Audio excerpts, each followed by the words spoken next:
नमस्कार दोस्तों, welcome to all NIA national and international affairs. Ukraine और रशिया में अभी भी वॉर चल रही है। यूक्रेन में अभी भी यूक्रेनियन सिटीजन्स को बहुत प्रॉब्लम फेस करनी पड़ रही है। इंडियन लोगों को भी बहुत प्रॉब्लम फेस करनी पड़ रही है यूक्रेन में।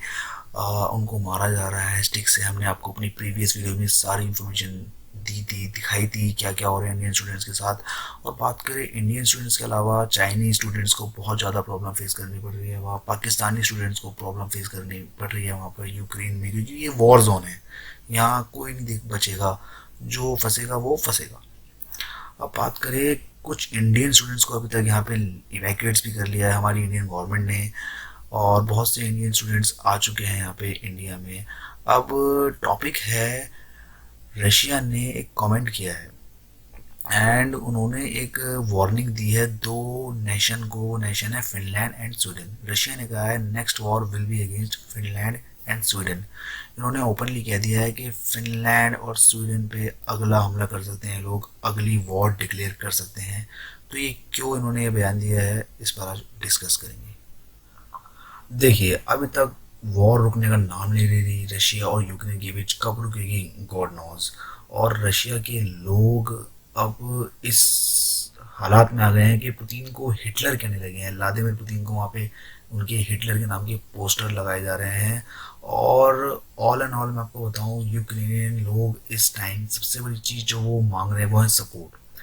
वो सपोर्ट मांग रहे हैं ऑल ओवर द वर्ल्ड। वो कह रहे हैं हमें सपोर्ट करो, ये वॉर से हमें बचाओ, कुछ भी करो, हमें सपोर्ट करो। बट इसी बीच व्लादिमीर पुतिन ने ये कह दिया है, रशियंस ने ये कह दिया है, रशियन गवर्नमेंट ने ये बोल दिया है कि भाई हमारी नेक्स्ट वॉर हो सकती है one of the most developed countries Finland और स्वीडन के अगेंस्ट। इन्होंने ये अनाउंसमेंट कर दी है, ओपनली ये कह दिया है।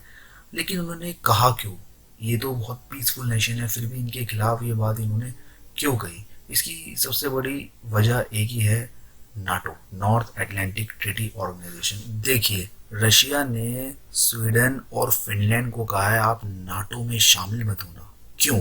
क्योंकि अगर फिनलैंड और स्वीडन नाटो में शामिल हो गए तो नेटो आर्मी इनके बॉर्डर पे आ जाएगी, इन कंट्रीज के, फिनलैंड और स्वीडन के। और इन कंट्रीज का बॉर्डर एकदम टच में है रशिया से, तो रशिया बहुत बड़ी प्रॉब्लम में आ जाएगा। इसलिए ओपनली रशिया ने ये वार्निंग दी है कि अगर आप नाटो में आए तो आपका हाल भी यूक्रेन जैसा होगा। तो क्या फिनलैंड और स्वीडन भी नाटो में शामिल होना चाहते हैं यूक्रेन की तरह? नहीं।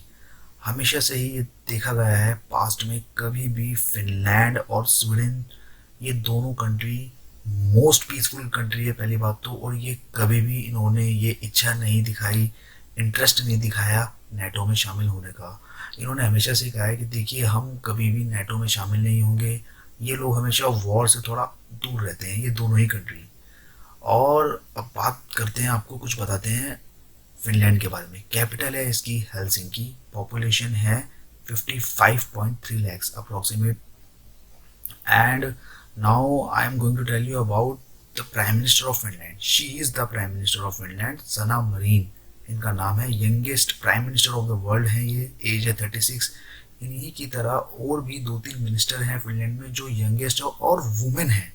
बात करें इनकी तो इनका नाम है अनिका सारिको। इनकी एज है 38 and she is the deputy prime minister of Finland. She is also young. और अब बात करें इनकी, शी इज़ ली एंडरसन। इनका नाम है ली एंडरसन। इनकी एज है 34। She is the education minister of Finland. She is also very young and a woman also. And इनका नाम है मारिया ओहिसालो। इनकी एज है 36 and she is the interior minister of Finland. Finland में वुमेन एम्पावरमेंट को बहुत ही इम्पोर्टेंस दी जाती है।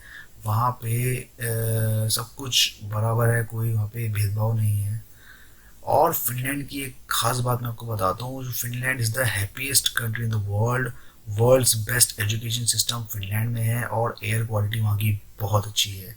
फिनलैंड की एयर क्वालिटी बहुत अच्छी है। Now moving on to Sweden, Magdalena Andersson. She is the prime minister of Sweden. Capital है स्वीडन की Stockholm. And now it is Sweden population 1.04 crore.